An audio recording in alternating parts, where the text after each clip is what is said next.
Good morning, fathers of daughters. This is Ephraim Martin, and welcome to Grow Dad YouTube channel. We are here today for another live stream, fathers of daughters, Grow Dads. I welcome all fathers, regardless of your ethnic group, background, and or culture.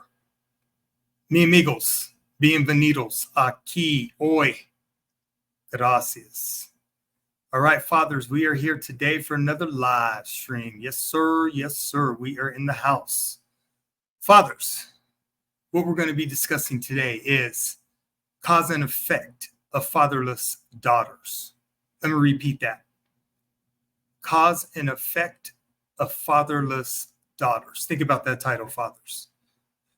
What is the cause and effect of a fatherless daughter? There's a lot of effects, fathers, when fathers are not a part of their daughters' lives. Birth to 18 years of age. There's an effect to that, fathers. And I have several videos, about 10 videos, anywhere between 2 to 6 minutes that I want to share with you today. And we want to take a look at the effect of what could happen to our baby girls if their fathers are not a part of their life. If they're not a part of their rearing, birth to 18 years of age fathers. I am a grow dad of 4 adult daughters, 36, 30, 26, and 24. My daughters are all amazing women. They're adults, living their best lives on their own, professional, doing their thing. I was blessed to be in their life. I was blessed to be a part of their lives. I was blessed to be able to raise them, birth to 18 years of age fathers. You know, fathers, when we talk about the cause and effect of fatherless daughters, that's a lot. There's a lot that we actually do not think about in the impact that we have directly with the rearing of our daughters. What I can tell you is this, fathers, being a grow dad of 4 adult daughters, I've been through every stage of development with them, birth to 10, 11 to 13, and 14 to 18 years of age. Each stage had its own challenges. Every stage had its rewards, though. They were all amazing stages of development. Learned a lot raising my baby girls. Very grateful, very thankful that I was able to put in them the good in life. I was able to raise my baby girls, helping them understand to love themselves on the inside. I was there to help them with their self-esteem, went through their puberty with them, answered all their why questions, and just being a part of their daily life in validation. Yes, fathers, we have to validate our daughters daily, weekly, monthly. That's what we have to do, fathers, because there's a cause and there's an effect when fathers are not a part of their daughters' lives. And most of the times, the effect if fathers are not present, birth to 18 years of age, are not going to be good. I worked in the criminal justice system for 20 years, fathers of daughters. I am a former state of Colorado juvenile probation officer. I've been a certified paralegal since 1984.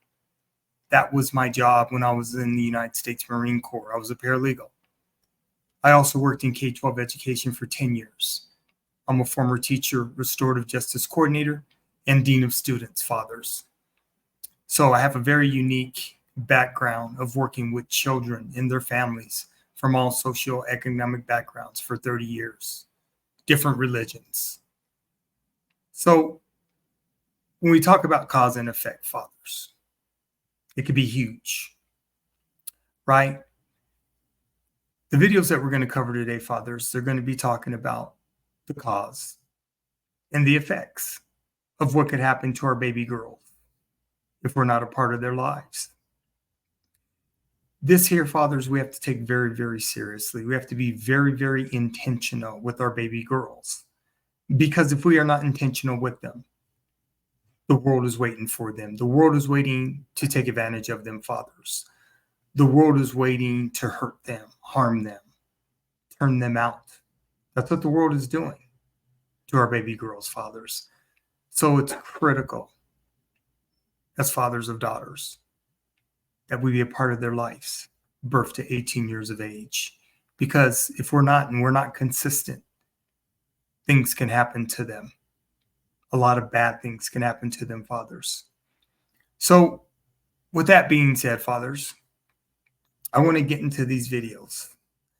What I need from you, fathers, today is I need you to be attentive. I need you to have an open mind. I need you to have open hearts. I need you to be objective when you look at these videos, right? I need you to process. Because what Grow Dad YouTube channel is all about is about education, information through instruction. That's how I get down.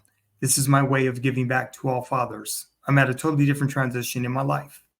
My daughters are grown, living their best lives, like I've already said. So this is my way of giving back to fathers because I want to help all fathers understand our sense of urgency in order to build long-term, sustainable relationships. I've written a book. It's self-published. It's called Daddy's Girls. It's available on Amazon.com. You can get it through my YouTube channel. And the reason I wrote my book, fathers, is like I said, I want to give back to fathers and I want to help them understand our sense of urgency. My book and videos are complementary of each other, fathers. So I would encourage you to purchase my book. Therefore, it will make you understand why my videos matter as well. They're complementary of each other, fathers and daughters, Grow Dads. All right. So with that being said, let's go ahead and let's get into these videos, fathers. And this is going to be a good live stream today, okay? All of my live streams are good. All videos are always in the description of each of my live streams. They are all available. So feel free to always do your own research, fathers. I encourage you to always do your own research, okay? It's important. YouTube is a very good source to do research, excuse me. Okay, it's a great resource to do research. When I'm researching my live streams to present to fathers, I go through many videos, many videos. I look at all videos a couple of times because I want to make sure what I am presenting is on point, it is factual, and it's as current as we can possibly be. Okay, fathers? So this is how I get down. This is what I give back to the community of fathers that are out there, Grow Dads. And I enjoy what I do, fathers. Okay? So with that being said, fathers, let's go ahead. Let's check out these videos. Let's get into them. The first two videos I'm going to do back to back, and then I'll come back and I will give my commentary on those first two videos. And then we'll do them in sequence of that. Okay, fathers? All right, fathers, welcome.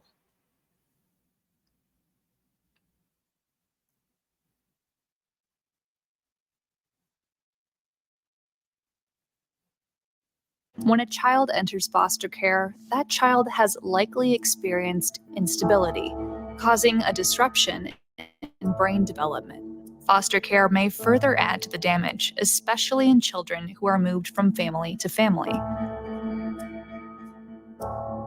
Do I think, as scientists say, that multiple foster placements affect brain chemistry? Yeah, 100%, definitely. I know when I think about like where I am in life compared to my friends around the same age who grew up with semi-normal families or more normal than multiple houses, there's definitely just some emotional differences and some just overall like mentality differences on life, where we want to be, where we want to go. There is still debate among scientists on how much damage is coming from abuse and neglect or multiple placements. But researchers say forcing a child to endure those placements can disrupt the neural connections in their frontal lobes. Most affected, researchers say, are the brain's prefrontal cortex and the HPA axis. The prefrontal cortex manages a person's inhibitory controls. It manages self-control, basically the ability to make good choices and holding back from making bad ones. Difficulty with inhibitory controls can lead to school failure, discipline issues, and often causes a child to be moved to another family. Oh yeah, I mean, I've gone through multiple counselors. I've been given multiple diagnoses, depression, anxiety. All kinds of different things. I have gotten to the point where I've accepted them, but I try not to let that necessarily define me. Like, sometimes it's hard. I feel like for me, the anxiety is worse. I go through those phases of depression, but I feel like the anxiety is worse, and I can easily let that like just take over and almost blame or use it like to blame it on why I'm doing something. Researchers have also found differences in the way foster kids handle stress. An area known as the HPA axis is responsible for regulating the hormone cortisol to handle stressful situations. In a normal cycle, when you wake up, your body will have a high level of cortisol. The process starts off with the hypothalamus sending a signal to the pituitary gland. Then the pituitary gland sends its signal through the body to the adrenal glands, where it releases cortisol to the rest of the body to get ready for the day. By bedtime, cortisol levels will drop close to zero. Foster kids who have endured repeated trauma have their HPA axes thrown off kilter. Their bodies were in constant stress levels that pushed their HPA axis too hard and too fast. The result is a downshift in cortisol. The cortisol levels become flat. When they wake up, it's low, and at bedtime, it's not low enough. In children, a dysregulated HPA system can lead to PTSD, anxiety, depression, and disruptive disorders. Foster care researchers believe there are ways to reverse the effects by providing foster kids with a safe, nurturing, permanent home. Find them a place to stay until then. I'd rather get attached for a small period of time and understand what love and happiness is for a small period of time than repeatedly get ripped from something that I feel safe in.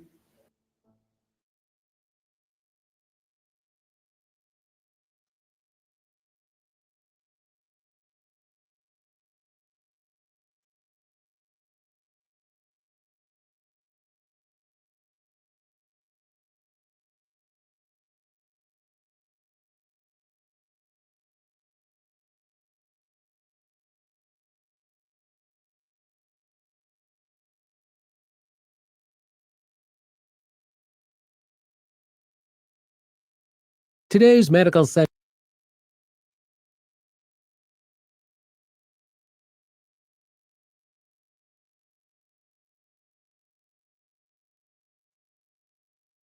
Today's medical-centric topic is understanding childhood behavior disorders, common types, and support strategies. Childhood behavior disorders are prevalent and can impact a child's social, emotional, and academic development. This article explores some of the most common behavior disorders in children, shedding light on their characteristics and potential strategies for support and intervention. 1. Behavior disorders in children, an overview. Childhood behavior disorders encompass a range of conditions characterized by persistent patterns of behavior that deviate from societal norms and expectations.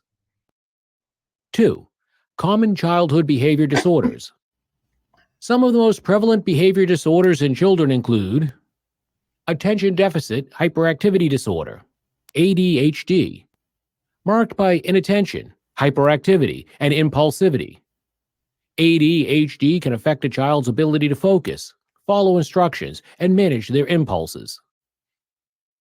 Oppositional defiant disorder, ODD. Children with ODD display frequent defiance, hostility, and argumentativeness, often leading to conflicts with authority figures. Conduct disorder, CD. CD involves severe behavioral problems such as aggression, rule-breaking, and a lack of empathy for others. Autism spectrum disorder, ASD. ASD affects social interaction, communication, and behavior, often leading to difficulties in understanding social cues and forming relationships. 3. Recognizing symptoms. Identifying behavior disorders involves observing specific symptoms and behaviors, such as impulsivity, ADHD, persistent rule-breaking, CD, or social withdrawal, ASD. 4. Early intervention and support. Timely intervention is crucial in managing behavior disorders. Behavioral therapy. Evidence-based therapies like applied behavior analysis, ABA, can help children with ASD develop communication and social skills. Medication. In cases of ADHD, medications may be prescribed to manage symptoms when other interventions are insufficient. Parental training. Parents can learn effective strategies for managing behavior disorders and fostering positive behavior. 5. School-based support. Schools play a pivotal role in supporting children with behavior disorders through individualized education plans, IEPs, and accommodations that address their unique needs. 6.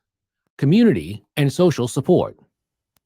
Engaging in support groups and community resources can provide parents and caregivers with valuable guidance and emotional support.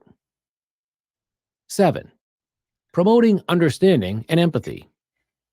Fostering understanding and empathy in schools and communities can help reduce stigmatization and support children in their social interactions. 8. Conclusion. Childhood behavior disorders are challenging, but with early intervention, support, and understanding, children can learn to manage their symptoms and thrive in various aspects of their lives. Recognizing the signs, seeking professional help, and implementing appropriate interventions are vital steps in helping children with behavior disorders reach their full potential. Thank you for watching our video. Please do not forget to like and share the video. Also, please subscribe to the channel to stay updated on our latest videos.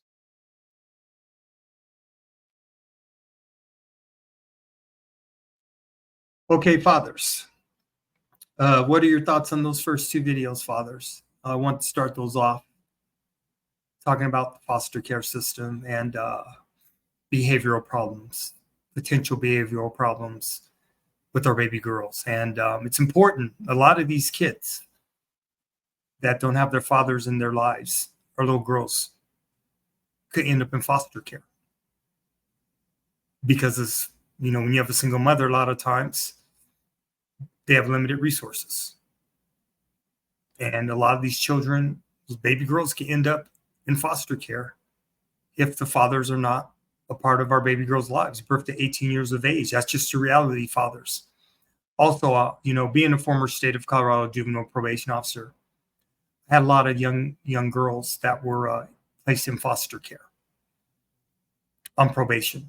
And so many of these little girls have been sexually assaulted, moved around from foster care to foster care to foster care to home. And as the first young lady was explaining, 9 foster care placements is just crazy for a child. That's unlimited trauma that she's going to have to deal with and work through for the rest of her life. So it's critical, fathers of daughters, that we have to be consistent in our baby girls' lives. Otherwise, the world's waiting for them, man. Saw a lot of ugliness in the criminal justice system. Saw a lot of ugliness in the criminal justice system. Saw a lot of ugliness when I worked in K-12 education as well. So, fathers, we have a huge responsibility on our plate, and we have to make this happen. Because if we do not provide protection and safety for our baby girls, so many things can happen to them. And it falls on us, fathers. We don't get to blame the mothers. It falls on us, okay? So we have to make sure that we're diligent, and we're learning as we go, fathers of daughters, grow dads. We're learning as we go. We're never going to have all the answers. It took me years. With my baby girls. But I got it right. And you can get it right as well. And it begins with birth to 18 years of age, our consistency in their lives, providing that protection and safety in their lives. Protection and safety comes from the fathers, not the mothers. Mothers are nurturers. Okay, fathers? All right, let's get this next video set up. Next videos, they're going to probably be about 3 or 4 back to back to back.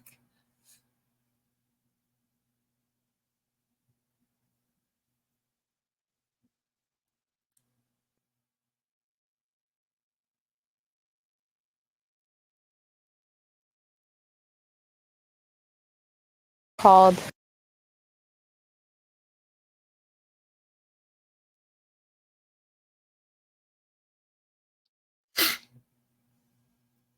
Okay, fathers, this next video I'm going to start you off with is talking about youth homelessness. Youth who are homeless and youth homelessness. Fathers.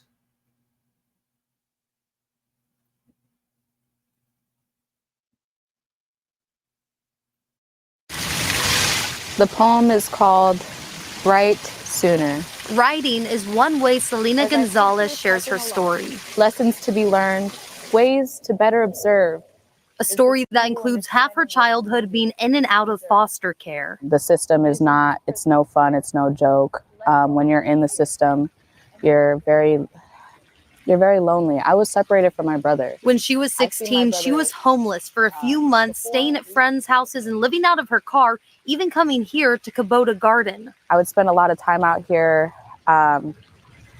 sometimes overnight, unfortunately. But now she's reconnected with her family and found stability. She's even working with the state's Office of Homeless Youth to help others. I'm just so blessed and fortunate to be able to use my experience, that people are actually there to listen to what I have to say, what I went through, that it means something to somebody. Kim Justice is the director of the office. We work with young people to shape those decisions. The office just received $5 million to help kids in 11 counties, which Kim said was needed, although people may not always realize it. It can take the form of couch surfing or sleeping in a car. It's not necessarily as visible as other types of homelessness. This federal grant will go towards more rural counties, including Thurston, Kitsap, and Chelan. The rate or the share of the population experiencing homelessness is virtually the same in rural and urban communities. I think that often surprises people too. But it's a problem Kim and Selena want to help fix. Abundant ways to succeed. The only thing I regret is why I didn't write sooner. So young people who are homeless know they have resources and a future. For that child who's in there alone and you feel like you don't know where you're going to go, how you're going to get there, I want you to know that just keep pushing, keep going. One improvement that has been made in Washington is to decrease the number of youth who become homeless after exiting public systems like foster care or the criminal legal system. Back in 2016, 21% of youth exiting those systems ended up homeless. In 2020, that decreased to 17%. Reporting in Seattle, Connor Board, King 5 News.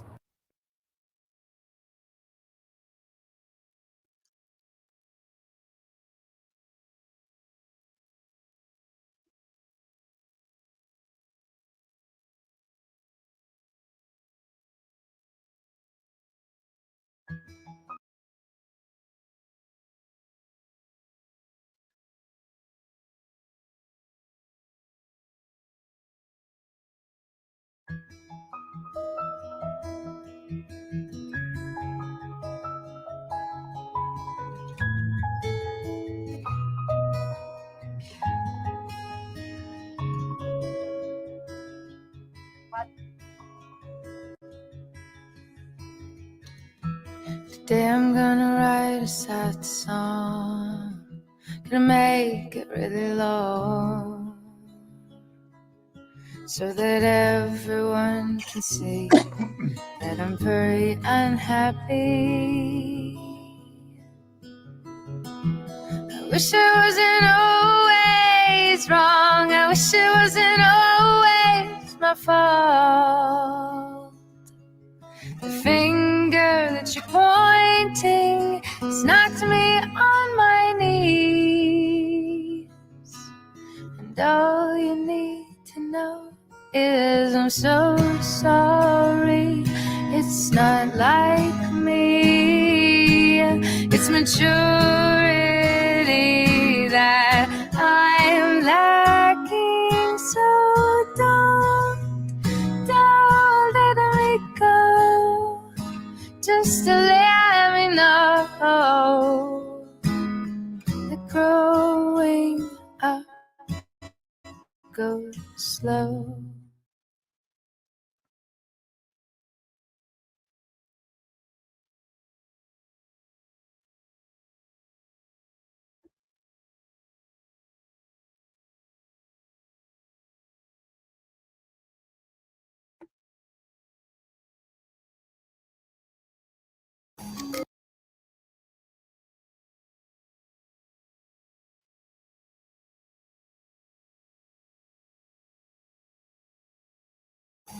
Positively Jax, the Dolores Barr Weaver Policy Center, has served more than 2,600 girls since it opened nearly a decade ago.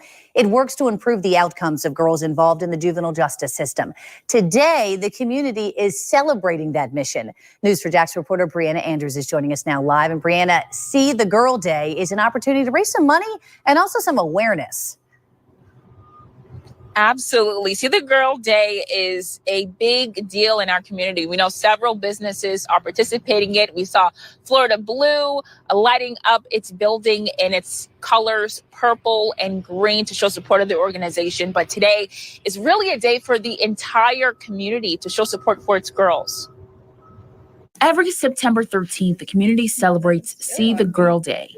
Stacy Ellison, the Vice President of Development and Communications, says the name alone carries a special meaning. See the Girl is our motto and the guiding light of all the work we do. For us, it means to see the girl for her true potential, not her present circumstances. What makes this day even more special is that it is Dolores Barr Weaver's birthday. You might know her as the wife of the Jaguars' former owner, but she was the group's original benefactor. Thanks to Mrs. Weaver, the nonprofit is able to prevent girls' initial or deeper involvement in the justice system by addressing root causes. Listen, no one should be defined by the worst day of their life. No one should be defined by the mistakes that they make. We've all made them. We're not against accountability. What we are for is changing what accountability looks like. All day long, the nonprofit is raising awareness and collecting proceeds to continue its work in the community. In show of support, Vagabond Coffee in Murray Hill is donating latte proceeds to the center. And Lights on the Laura, the Florida Building, and Wolfson's Children's Hospital. The Policy Center serves girls who are often overlooked in our community. Girls in foster care, survivors of human trafficking, girls from underserved communities, Black and brown girls. And to know that our community is willing to stand with us means everything. Making it clear that a girl's past and present do not define her future. And if you would like to donate to the Dolores Barr Weaver Policy Center, just visit seethegirls.org. Reporting live, Brianna Andrews, Channel 4, the local station.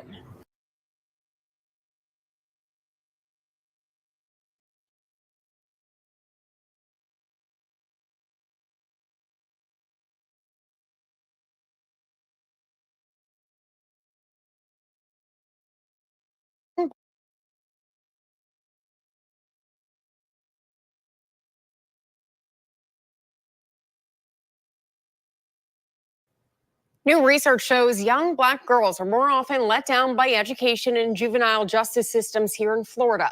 A study led by the Dolores Barr Weaver Policy Center shows Black girls account for half of the girls suspended from Florida schools. And over the last 5 years, 1/4 of Black girls eligible for a civil citation in school were arrested instead.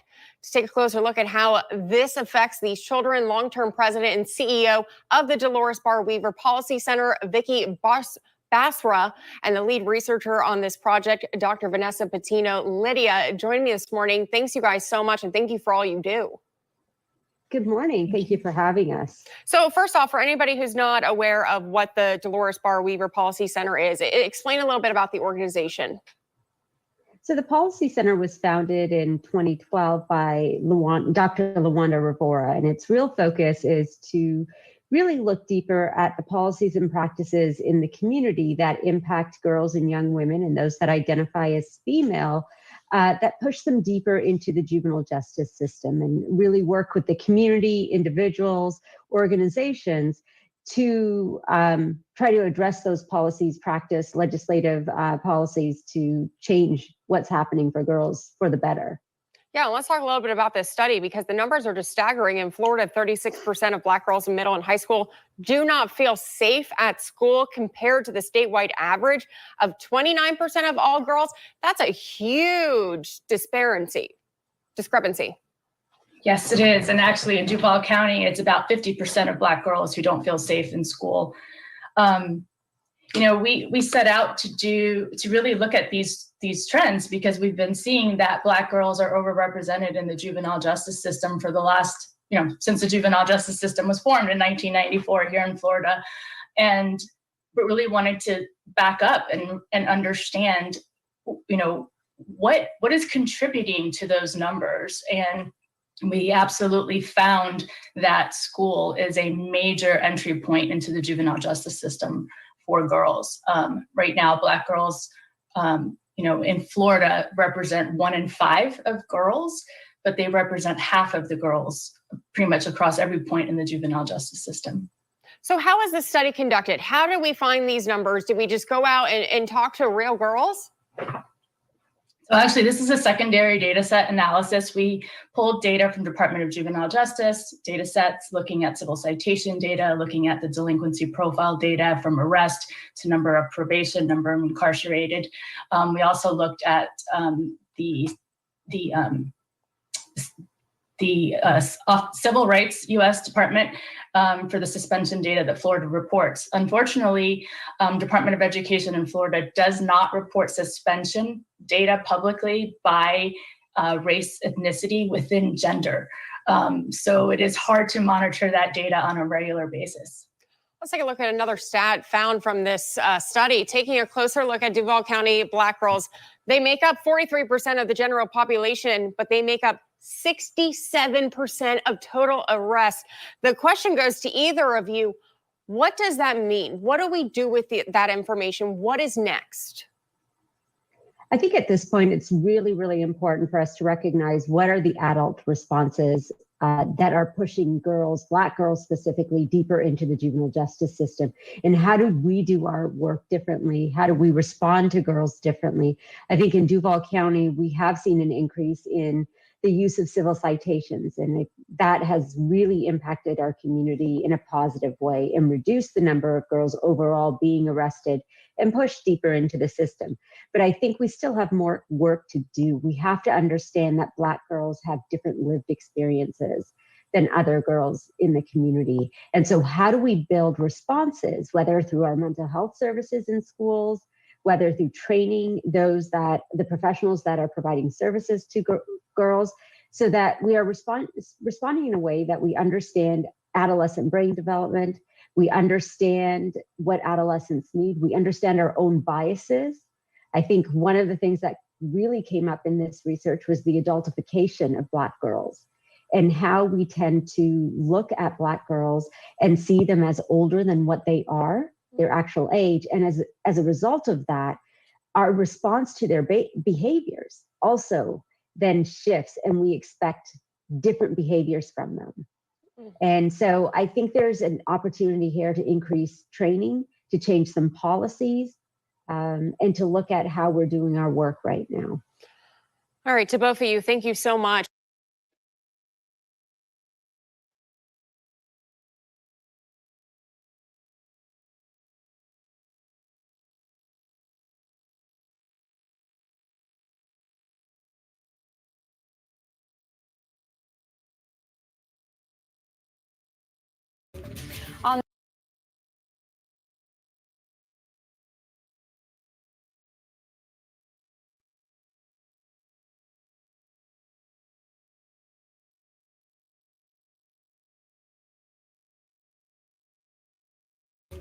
All new tonight at 5:30, Kids in Crisis. It is a complicated world your teen is trying to navigate. We all know that. From vaping to drinking to drugs, sex, and depression. Yeah, it's a very complicated world for them and for parents. NBC Charlotte's Sarah French, she's been digging into some of these issues. You're now here with what you've learned. Yeah, Bill, you have teenagers, so really scary when you talk to some of these people about what kids are going through. So you try to talk to your kids all about the dangers that are out there, but there are some things your teens just won't tell you. So we gathered 3 local therapists to reveal exactly what's going on in your child's mind. Is it common for teens to hide things from their parents, even if they have a really great relationship? Yes. And sometimes it is rooted in, I don't want to disappoint you. My conversation with 3 respected teen therapists was an eye-opener. While parents may be most worried about kids experimenting with pot, one study shows alcohol is the drug of choice for teens. But if they want it badly enough, they're going to find it. That's not saying there shouldn't be good rules in place, but it's the age of accessibility. I think it's also, what is your child searching for, right? Like, you know, are they searching for an escape and that's why they're doing something? Are they like, oh, everybody else is doing it, so I'm doing something and I want to fit in? Fitting in can be dangerous. The CDC says 1 in 5 high school teens are now using e-cigarettes, vapes, or Juuls as they're called. And they're often diagnosed to look like pens or USB flash drives. And so if you don't know that vaping is going on in high schools, then you're out of the loop. Don't let the smell of mint and mango fool you. One vaping pod can contain as much nicotine as a pack of cigarettes. I find that most teens I meet with would be willing to tell their parents almost everything if they felt it was a safe environment. Well, if a child does bring up to their parents sexual activity or smoking or drinking, that's going to be, I can only imagine as a parent, I mean, I have toddlers right now, but if they said something like that to me, how do you not freak out as a parent? Parents are so nervous and scared to even approach their, you know, their child about certain topics. And so it's really important to manage that, you know, your own anxiety. Look for those moments to where when they share and you catch yourself about to jump on them, just let them speak. Well, all these things come out, these kids very young, they have to deal with these very grown-up issues. And so they need us to be grown-ups and to be able to enter these dialogues with them. So some good insight as well. Don't exaggerate points when you're talking to your kids because they're just going to go and Google it anyway.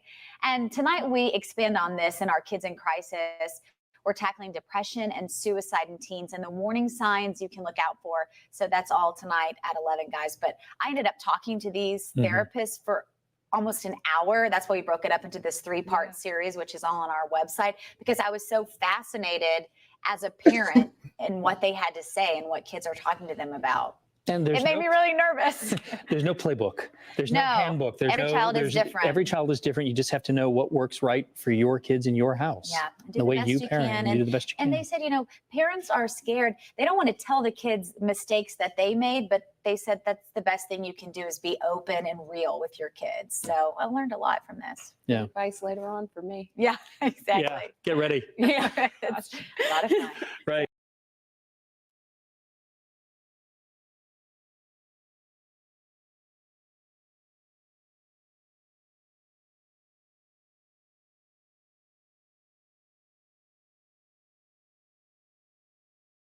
Whether it's a talk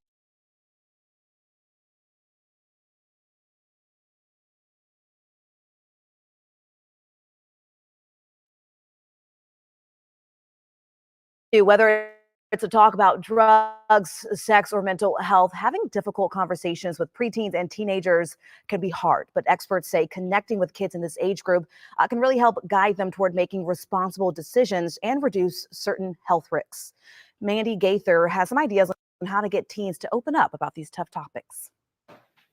We're all busy and have to contend with modern day technologies, but staying connected with children is one of the best things a parent can do. I have 3 teenage girls, and it is the best part of my life.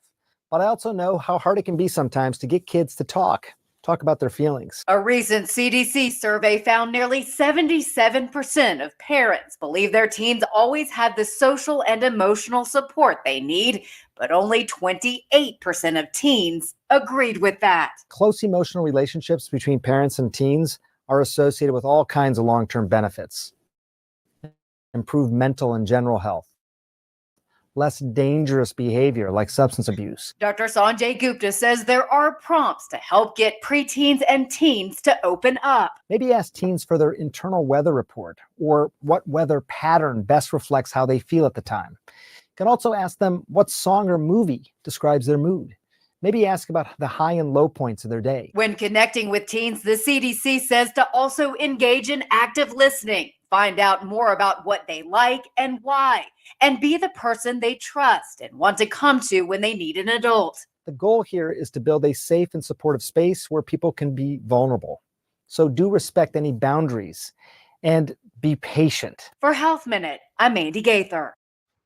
The CDC says if you have concerns about your kids' emotional well-being, their behavior, or just overall mental health, make sure you reach out to a healthcare provider.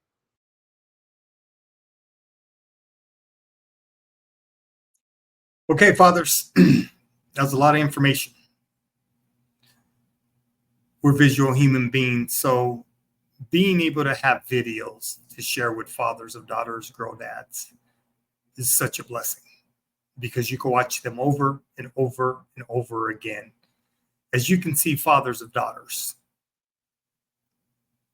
we have a lot on our plates. In my book, Daddy's Girls, when I'm speaking about the first stage of development with our baby girls, birth to 10 years of age, I'm very specific and I'm very intentional. We have to get it right, birth to 10 years of age fathers, because a lot of these issues that come up with our children is because we are not connected to them. With our baby girls, we are not connected with them. Okay? The behavior problems that come up, ADHD and all of that. I've dealt with all of that when I was a probation officer. I dealt with all of that when I was in K-12 education. And a lot of fathers, they're just disconnected. They weren't consistent in their daughters' lives. So a lot of these issues that manifested could have been avoided had the father been there, had he been a part of the rearing of his baby girls. So like I said, fathers, always feel free to do your own research. I challenge you to. Okay? Because there's a lot of great research out there. And you would be amazed at what you come across. And feel free to share all of my videos, my live streams with fathers of daughters, girl dads. They're free. So I would take advantage of them. You have a free YouTube channel that is helping fathers of daughters, because I've been through every stage of development. Okay, fathers, we have 2 more videos. And the next 2 videos I'm going to share with you are going to show you 2 young ladies who are prostitutes. They started out prostitution as teenagers. And this is the cause and effect of what could happen to our baby girls if fathers are not a part of their lives. This is the cause. This is the effect. Teen prostitution. Ending up on the pole, dancing in gentlemen's club in front of grown-ass men naked. Okay, fathers, we have 2 more videos. Then I will wrap up this live stream.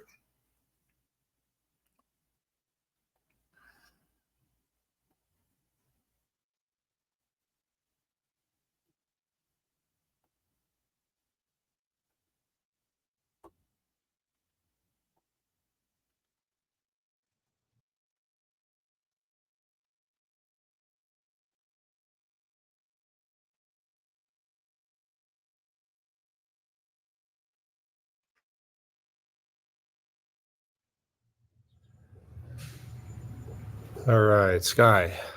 Hi. Sky, where'd you grow up? Where are you from originally? Riverside, Moreno Valley. Tell me about your family growing up. Well, my family is like white.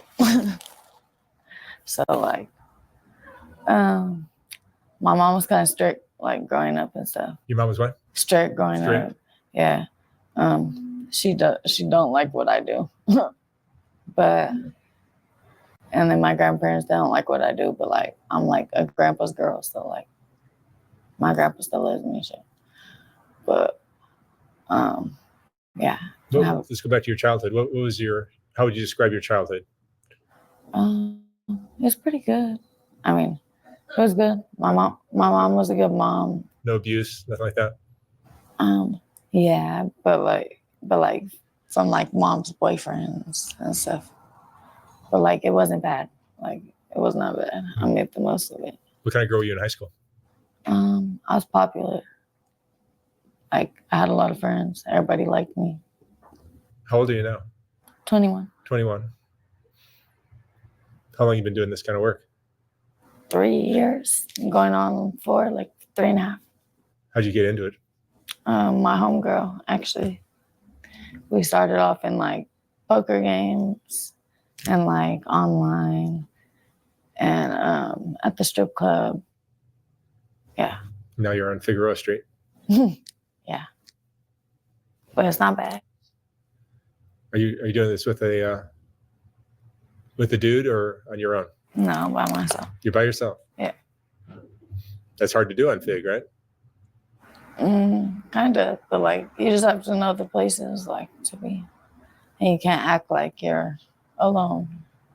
You have to act like you have a pimp. Act like you have somebody. Yeah, that's what I mean. Do you have kids? Yes, I have one. You have one. Yeah. And where is he or she? With my baby daddy's mom, And that's where? Glendale. I'm sorry? Glendale. Glendale? Okay. So where do you live now? Inglewood, You have an apartment? Gardena. No, I live in like with like my peoples, but like in a back house. Like I rent like So a back house. you're staying with family or something? Something like that. Okay. Not blood, but family. Yeah. And tell me about working the streets. Is that what are the ups and downsides of that? I mean, there's downsides. You know, it's not the safest thing in the world. Have you had things happen to you? Yeah, I have. But like, I've learned from them, and I know like what things to avoid and what not stuff not to do. It doesn't scare you away from doing it? No. I mean, there's been times where I was kind of scared, like for a few days, you know, like I was scared, like a lot of people that shouldn't have scared me. I'd be like, oh, I don't know, just because of the incident. But besides that, no, not really. Tell me about your typical customer down there on Fig. Is it most of them are Mexican? Yeah. Yeah, most of them are Mexican. Lately, I've been getting more white dudes. Yeah. And you guys will go off to a hotel? Motel? Sometimes car dates. If they have like more money, then I'll do a room.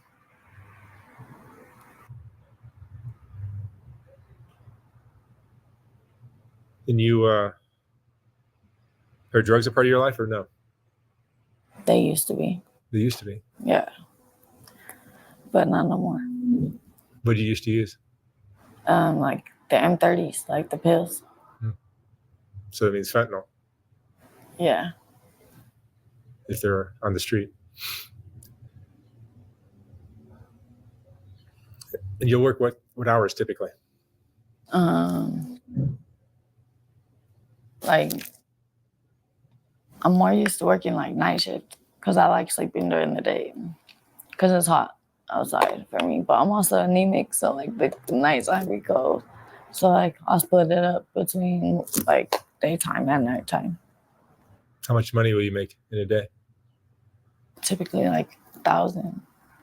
1,000 a day. Sometimes less if it's slow, but Yeah, but that's pretty good money for somebody that's not giving it away to a pimp and not spending it on drugs. yeah. I mean, I buy weed and stuff. And what do you do with your money? Well, I put some away for my son, and then I'm trying to like start my business and stuff. So, What business are you looking to start? I went to school for cosmetology, so like I'm trying to start my laundry business and my nail business. You're thinking of your future. Yeah, I'm trying to like invest in assets, like selling dogs or buying cars and selling them, or buying houses, flipping them. I'm trying to do real estate.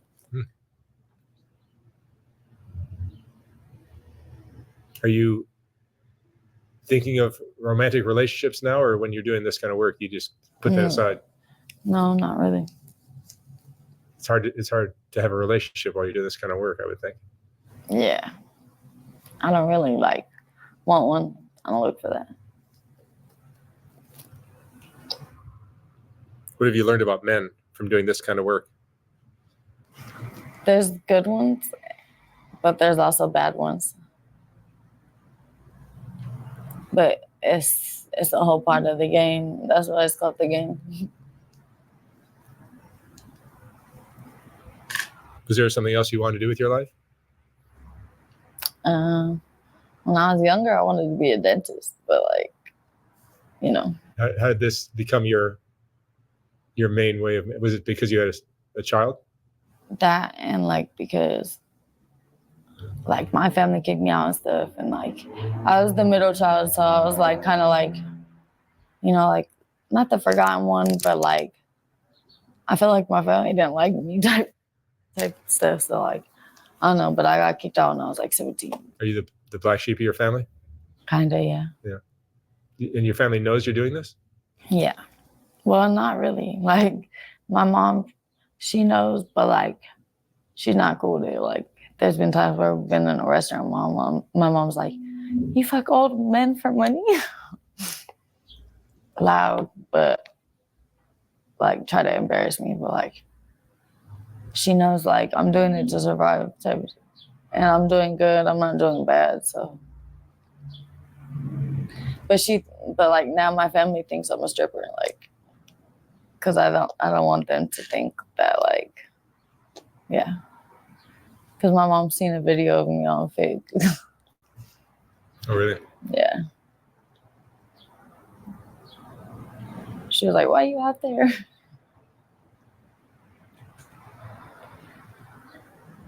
Is this a lonely lifestyle for you? Not really. No. No.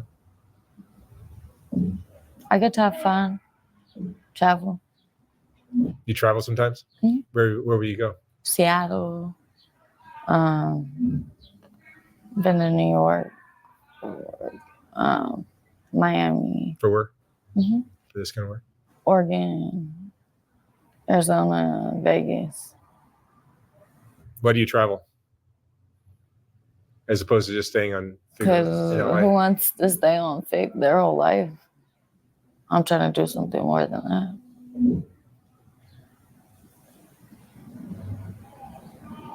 What does this kind of work do to your self-esteem when you have all these guys like driving by telling you you're beautiful, I'm sure, and I mean, I already have high self-esteem. I'm not like I love myself, so you're pretty confident? yeah, I'm Naturally. confident. What is the hardest part of this lifestyle for you? Having to have sex every day. Yeah. But you don't really have to every day if you know how to use your mouth. But like, but you do like at the same time. What would you say is the most misunderstood thing about girls that do this kind of work?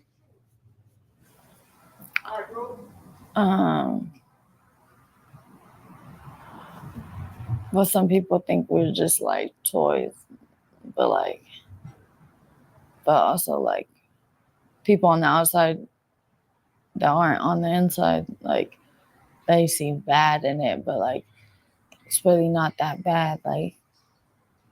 Like most of these girls, they're not like forced to do nothing. You know what I mean? Not every girl's been trafficked and all that. Yeah, and most of them aren't. Most of them do it by choice. So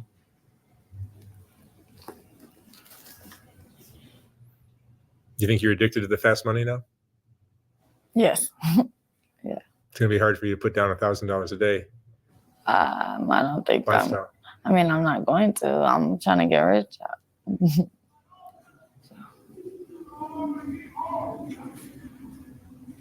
you have friends? No. No. I don't talk to females. Like, I'm not really like, I don't really have no homegirls. What advice would you give to a girl who's thinking about doing this kind of work?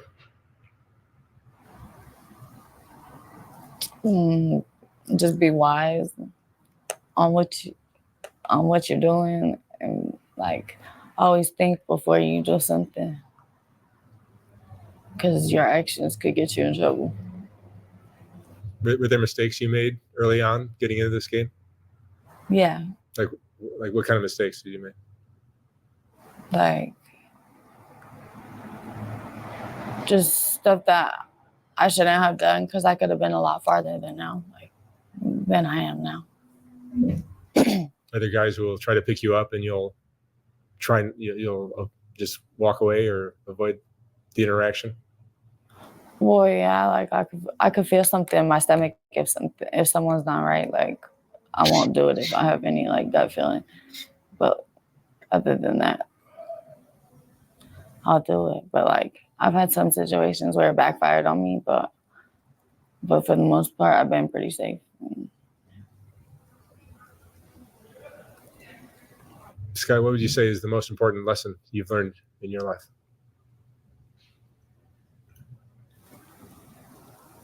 To stay humble and to not let the worst bring you down, because sun's always gonna shine again. There's always a tomorrow, you know. Mm-hmm. Make sure.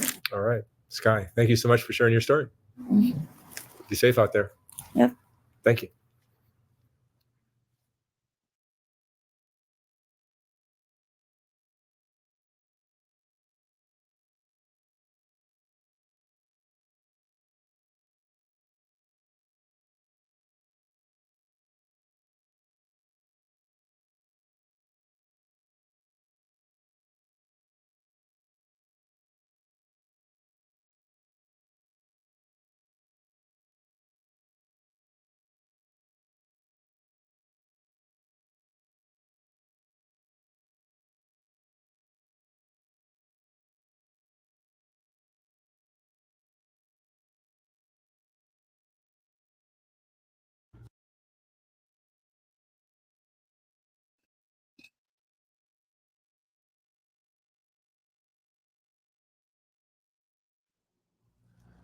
And your name is? Sweet Fantasies. Sweet Fantasy. Yes. Fantasy. Where'd you grow up? Where are you from originally? I grew up out here in Los Angeles, Watts. Tell me about your mom and dad. Mom and dad, they raised me. They raised me had a good childhood, good life. But it's like, once my dad passed, it's like my mom, she didn't want me. So it's like I just up and left, started walking the track, started doing me. So your parents, these your biological parents? Yes. I thought you told me you were in the foster system. I am. She didn't want me. She put me in the system.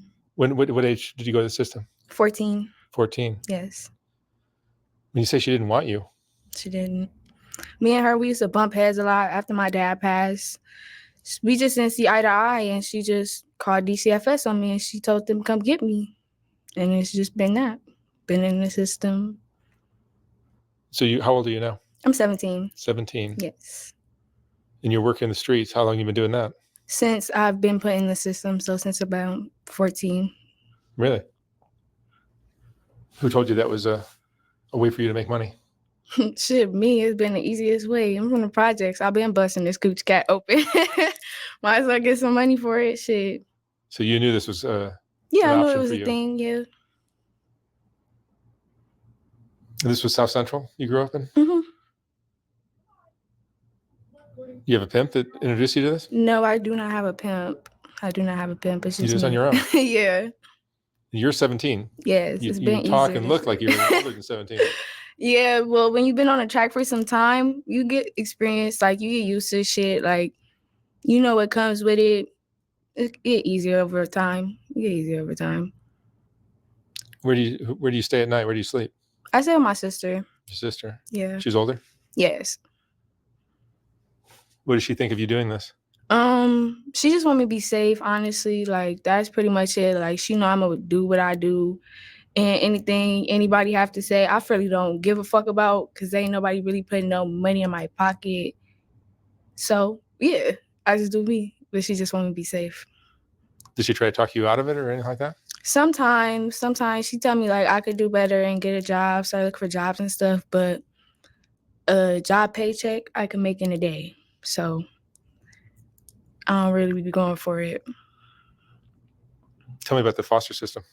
The foster system is cool or whatever, but it's like you just don't want to be there. Like it'd be too much weird janky shit going on, like bitches touch your shit. And as soon as like you react or something, or like you whoop a bitch ass for touching your stuff, you get kicked out the group home. And I got kicked out cool 6 group homes. I'm not fucking with it. $25 allowance. What is that gonna do for me? A blunt, some weed. So I just left. And started doing Are drugs me. a part of your life at all? Yes, I smoke weed. That's it. That's it. Do guys like pimps approach you when you're out there on Figure? Yes, they pop they shit, but it's like it's nothing I don't want to hear. I just turn my music up and continue by my night. And the guys that pick you up are mostly Mexican, I assume? Mexican, black, any race. I honestly date any race. I don't have any. You'll date black guys too? Yes, I date black guys too. You don't have problems with these guys? Mm-mm. You're one of the few that's told me that. Yeah, some girls, they feel like that's like kind of dangerous, but it's like they be like kind of stereotyping. They feel like just because like if they get robbed or something by a black guy, like all black guys are gonna do that. I got robbed by a Hispanic man. I still date a Hispanic man. Like it doesn't make sense. You just can't put that title on everybody. You seem to have a stronger attitude, perhaps, that Yeah. no one's really going to get to you. I used to do Google searches for my own name, and I was always really disturbed what I'd find. Seeing my personal information out there for anyone to grab, it's just uncomfortable. That's why I've started using Aura, the sponsor of today's video. Aura not only shows me which data brokers are peddling my info, but also takes action by sending opt-out requests on my behalf. Data brokers are making a fortune by selling our personal information to anyone willing to pay for it. It's not just harmless information and marketing stuff. They're selling everything from your email, home address, to your health records, even details about your relatives. Cleaning up my digital footprint isn't just avoiding scam emails. It's about protecting myself from potential hackers who could exploit that information and wreak havoc on my life. From antivirus protection to VPN and password management, Aura's got it all covered. It's like having a digital security guard on duty 24/7. I'm too busy to deal with this stuff, but with Aura, I can go about my day knowing that my privacy is being safeguarded, leaving me free to focus on what really matters. So if you value your privacy as much as I do, go to aura.com/soft white underbelly to start your 14-day free trial. The link is in the video description box below. And now back to the video. Pretty much, like, I've been doing this shit for a while now. I've been thugging on my own. So it's like, you gotta have some sort of same mentality so you could, like, work through this shit. Because this shit is not a joke. This shit is not a joke. It's a dangerous job. It is. It really is. You've had things like that happen to you? Like getting robbed? I got robbed by a Hispanic man. I got stabbed in my ass on the blade. All types of stuff. All types of shit didn't happen. But it's like, shit, I'm still here. I just look at it as a lesson learned on what to do and what not to do. How often are you out there every night working? Yeah, I work daytime, so I don't really like playing nighttime. Be cold. And how many guys will you pick up in a day? Depends on the day. It honestly depends on the day and how they feeling, how they papers looking, how they checks looking. Really though. But on average, it's what? Cool, 8 to 10. 8 to 10 guys a night. Mm-hmm. And how many days a week? Shit, pretty much 7 unless I'm going out with friends or something. 60, 70 guys a week. Pretty much, yeah. Coochie's still tight though. And you've been doing this how many years? Since I was 14, so 3. Your body count's got to be high. Mm-hmm. What's the upside and downside of that? The upside, my coochie cat's still tight. The downside, it's not really no downside. I get paid for what I do. Bitches lay on their back for free and don't get nothing but a 4 for 4 from Wendy's. Do you still believe in love? Later on in life. Later on in life. I think you'll be you're gonna have hustler in your blood so thick that it's not gonna be easy for you to break out. Are you addicted to this lifestyle now? I'm addicted to the money. That's what I mean. I'm addicted to the money. But the lifestyle come with it, so it's 50-50, so yeah. Do you have friends? I have some HPs. I don't like all the bitches on the blade. They be weird. The cops leave you alone? If I move fast enough, yeah. They come and I turn around, I walk away fast enough, yeah. They leave me alone. Other than that, I'll be straight. And do you trust men now? Most of these guys are probably cheating on their wives or girlfriends. That don't got nothing to do with me. As long as I get my payment, you can do what you do on your own time, boo. That's something you and your wife need to take up. What's your ideal trick? Just a guy who comes in, you do a quick car date, and you're done. You get your money. My ideal trick is that, but somebody becoming a regular and that wants to like continue to see me and continue to spend the money on me. Yeah. Do you have regulars? Yes, I do. I have a couple. You're making good money then, right? Yeah, I like being out there in the daytime. Do you have a bank account? No, I can't make. I have a Cash App. I don't have no bank account yet. I gotta wait till I turn 18 for me to open the. Your Cash App is your bank account. Yeah, pretty much. Be collecting on that motherfucker for dear life. Your Cash App probably looks the exact opposite of mine. Mine money only flows out. Yours is a savings account. Yeah. What are your goals long term? My goals. I do want to finish school and stuff. I want to be a toe tagger, a medical examiner. The Really? People, yes, the people that cut the bodies open and stuff. I want to do that real bad, real bad. That's an interesting job. A lot goal. of people say that. A lot of people say that. Where do you think you had that interest or fascination? I don't know. Ever since I was young, like I wanted to be a nurse, but it's like me being me growing up, I don't like people. So I feel like me working with the dead would be best, and that's still in the medical field. So I feel like I could fuck with that. What's been the roughest part of your life so far? When I had You're fighting with your mom?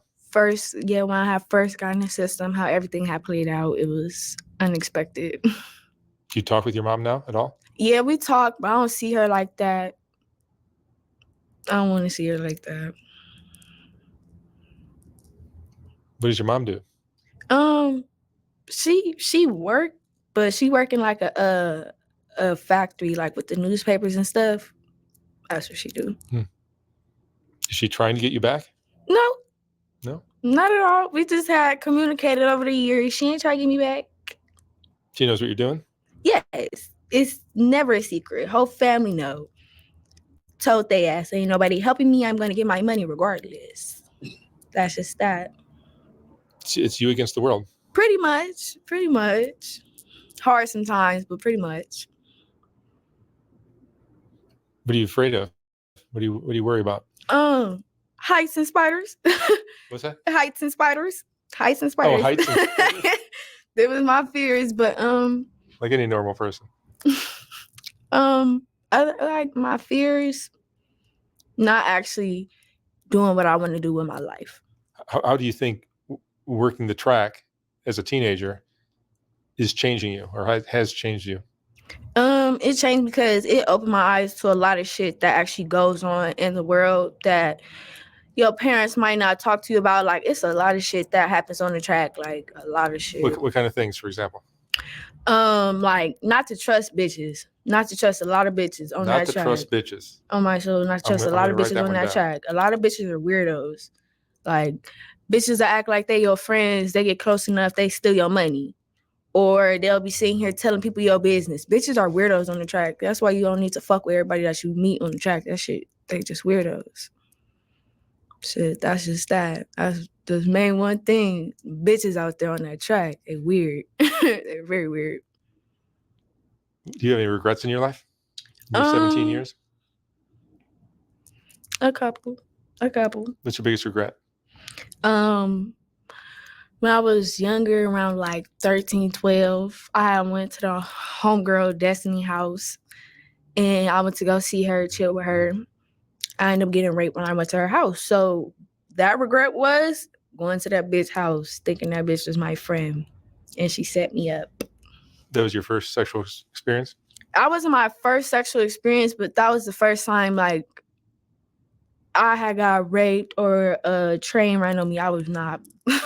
After that, that's when I was really like introduced to the track. That's when I really like started knowing about hoeing and all the bitches on Fig. So she set you up, and after that, I was just buck wild. It wasn't just one dude. No, it was cool 6, 7. Yeah. That's rough for a 12-year-old? I was around that age. 12, 13, I was around that age. And that wasn't your first experience. What was your first? My first experience was with a guy that I did date. We had fucked, and I was that. But I was sucking a whole lot of dick in the projects. I sure was sucking a whole lot of dick in the projects. Mm-hmm. How old were you? I was 12, 13, around that age. I was sitting sucking a whole lot of wiener. A whole lot. So it's like people just thought like I was easy. I only had one body, but I sucked a whole lot of dick. So it's like she kind of like, I called her, I told her I was gonna come over and stuff. She said I could come. I told her I was gonna get in the shower. So I guess in the meantime, I was getting in the shower and stuff. She invited people over there that we both knew. So when I got there, she told me to come through the back door. I went through the back door. I placed my weed and my blunts down on like the little counter thing that she had in the back. I placed it down and I heard people talking. So I went in the living room and it was like 6, 7 people sitting there and I knew all the boys. So I wasn't tripping. So I rolled my blunt up, sat down on the couch, smoked. This is around the time I first started smoking. So it's like I'm laying on the couch, like I'm halfway unconscious. Like somebody grabbed one arm and somebody grabbed the other arm. And it's like they walked me up the stairs. And as they're walking me up the stairs, my head back like this. And they're like tilt forward. And I see her sitting on the couch just watching everything happen. They walked me upstairs. They did what they did. Later on down the line, one of the boys I had did what they did. Like, he followed me on Instagram. These are guys you knew? These were guys you knew? Yeah, later on down the line, he followed me on Instagram and stuff. And he texted me, and we was talking about the whole situation. She was like, oh, yeah, she set up like a fuck fest while you was upstairs doing that. She was downstairs sucking dick. I'm like, that's crazy. So after that, I just been buck wild. Shit. Out here really getting to it. Things are crazy in the hood, aren't they? Bitches ain't your friends for real. What would you say fantasy is the most important lesson you've learned in all of this? Keep your head up, get your money. Don't trust everybody. Pretty much it. All right. Fantasy, thank you so much for sharing your story. You're welcome. I hope you find another way.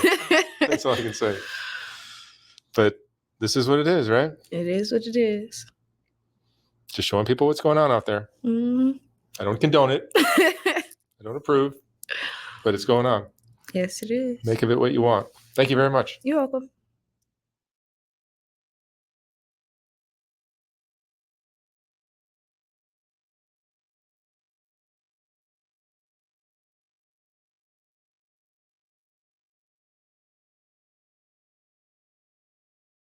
Okay, fathers.